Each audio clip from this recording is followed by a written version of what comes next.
ಏನು ನಮ್ಮ ಕರ್ನಾಟಕದಲ್ಲಿ ಮೇಕೆದಾಟು ಅಣೆಕಟ್ಟನ್ನು ನಿರ್ಮಾಣ ಮಾಡ್ತಾ ಇದ್ದೀವಿ, ಅದನ್ನು ತೀವ್ರವಾಗಿ ವಿರೋಧಿಸಿದ್ದಾರೆ.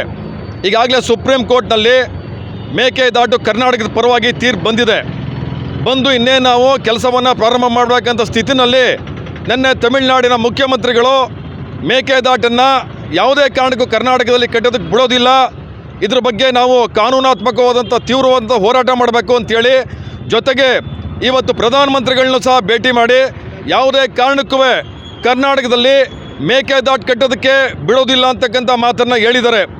ಇದು ಅತ್ಯಂತ ಖಂಡನೀಯವಾದದ್ದು.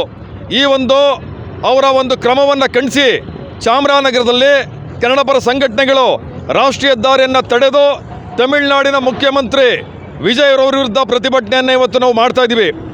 ಇದು ಹೋರಾಟ ನಿಲ್ಲೋದಿಲ್ಲ. ನಾವು ಹಿಂದೆ ತಮಿಳುನಾಡು ಮತ್ತು ನಮಗೆ ಜಯಲಲಿತಾ ಕರುಣಾನಿಧಿಯಲ್ಲಿ ಇರೋವರೆಗೂ ಕರ್ನಾಟಕ ಮತ್ತು ತಮಿಳುನಾಡಿಗೆ ತೀವ್ರವಾದಂಥ ಸಂಘರ್ಷ ನಿರಂತರವಾಗಿ ನಡೀತಾ ಇತ್ತು. ನಾವು ವಿಜಯರವರು ನೂತನವಾಗಿ ಬಂದಿದ್ದಾರೆ, ಇವರು ಅಕ್ಕಪಕ್ಕದ ರಾಜ್ಯಗಳ ಜೊತೆ ಒಂದು ಸಾಮರಸ್ಯದ ಇರ್ತಾರೆ ಅಂತ ನಾವೆಲ್ಲ ತಿಳ್ಕೊಂಡಿದ್ವಿ. ಆದರೆ ಇವರು ಸಹ ಇದೇ ಚಾಳಿಯನ್ನು ಮುಂದುವರಿಸಿದ್ದಾರೆ. ಇದು ಅತ್ಯಂತ ಖಂಡನೀಯವಾದದ್ದು. ನಿಮ್ಮ ರಾಜ್ಯದಲ್ಲಿ ನೀವೇನಾದ್ರು ಮಾಡ್ಕೊಳ್ಳಿ, ಅದಕ್ಕೆ ನಮ್ಮ ಅಭ್ಯಂತರ ಇಲ್ಲ.